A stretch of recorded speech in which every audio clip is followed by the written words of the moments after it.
If you watch these other complete story videos, I'm flipping the script. All right, you see it? You see the script?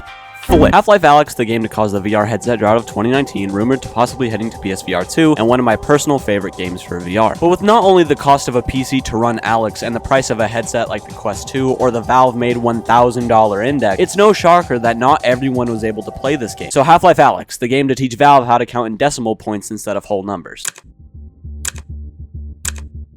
So it's 2004, Half-Life 2 comes out and everyone is coming everywhere, and Valve is like, hey, this is kinda cool, and made 2 more episodes in 2006 and 2007. Now, spoiler alert for episode 2, but Eli Vance kicks the bucket here, and we'll get back to why that matters in a bit. You know, just watch the fucking rest of the video. Episode 3 was scheduled for a 2008 launch here, but surprise fucker, that didn't happen, and Valve would just end up abandoning any more episodes past episode 2. Robin Walker, who was the project lead for Alyx, by the way, blamed episode 3 for not releasing on Valve's, at the time, flat management structure, which if you came to this video looking for a fucking business lesson, I hate to break it to you, buddy, but this ain't. Fast forward a couple years to 2016 and 2017, but wait, what was Valve doing in this time after 2007? Oh, you know, casually making some of the best games of all time, making another money pit. You know, the works. In 2016, Valve decided, hey, Source, thanks for letting us make some of the best games of all time.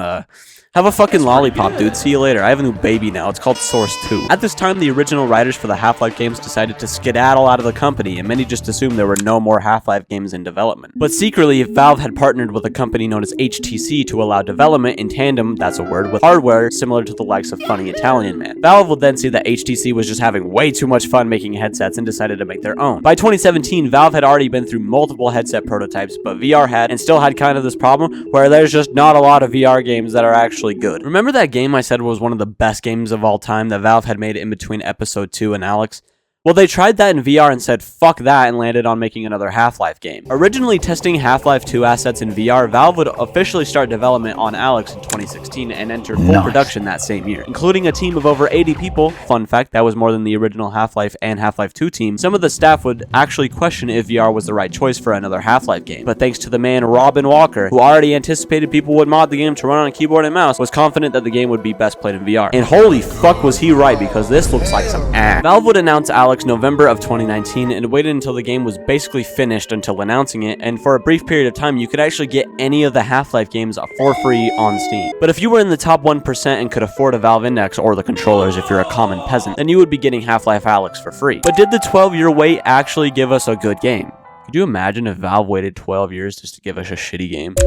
Immediately after its launch, Alyx would be placed in the top highest rated PC games of all time and got many people like myself interested in VR just outside of Beat Saber and VR chat. And I'm not the only person, considering just the trailer for this game was watched over 10 million times in the first 24 hours. Alyx was considered to be the next big thing for VR. Yeah, some people were disappointed it was only in VR, but not only did Valve instantly sell out of the Index for months, but even the individual pieces like base stations and controllers were also sold out, and they didn't give us exact numbers of how many copies were sold for Alyx, but let's be honest, Valve doesn't have to lift a finger for the rest of their lives and they'd still be financially well off. But nobody gives a fuck if the story wasn't good.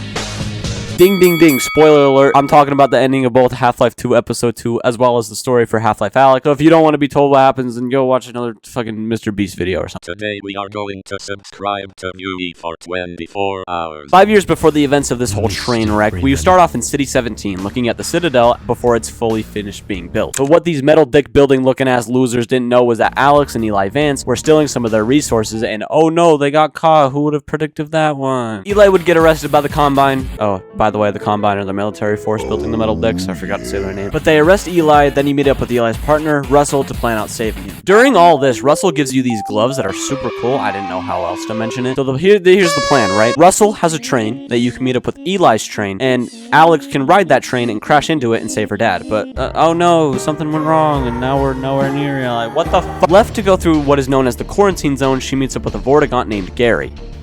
Wait, Gary? Who the fuck is Gary? So I don't know how accurate it is. I got this from Wikipedia. I never caught his name playing the game. But this guy right here, the good old fucking Gare Bear. While inside the quarantine zone, she manages to catch up with the train that Eli's on, and thanks to our good old friend Gare Bear, this isn't where the credits roll. While being held in captivity, Eli learned about the Combine storing a super weapon inside of a vault and tells her, hey, you know that thing we just got in trouble for earlier about stealing shit?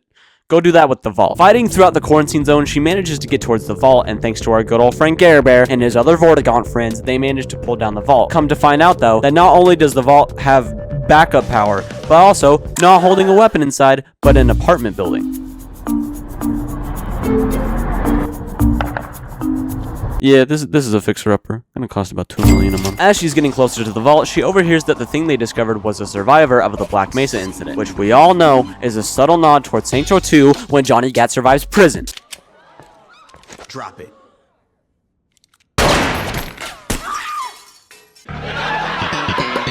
So a survivor of the Black Mesa incident. That could only mean ding ding ding, we have a winner. It's Gordon. You probably guessed that already. But finally we get to the vault. She finds the apartment complex that the Combine have been protecting. So this is it. From almost losing Eli, fighting enough aliens to give me an STD, we're here. Alright, Gordon, come on. Oh, come on, man. I just lost fucking bingo night. Talking to Alyx, she demands the Combine be removed from the Earth, but instead of just doing what she asked for, he ends up showing her the ending of episode 2 and the death of Eli Vance. Now, she could either save her dad or be forced to work for the G-Man or live knowing her dad died. She saves Eli, thank her for being a fucking worthy candidate, puts her in stasis, and you wake up as Gordon in episode 2. Eli freaks the fuck out knowing what just happened and gives Gordon his crowbar, and the credits roll. So for everything required to play Alyx, is it worth the investment? I might be a little biased here, but yeah, I would say so. Alyx is a wonderful time in VR, and you should absolutely play it if you can. Yeah, sure, we might have more interactive games like Boneworks or Bone Lab, but if you're wanting a title you can recognize in VR, it's definitely worth the money. Do I think you should get an Index or something even more expensive just to play Alyx? I can say myself as an Index owner, probably not. But you shouldn't see yourself using this headset for a while. I beat my first playthrough of Alyx on a Quest 2. It's not really super different outside of audio quality, finger tracking, and FOV, but definitely playable. So in conclusion, if games go through development hell, Alyx did fucking somersaults in there, but by the end product, it's pretty good.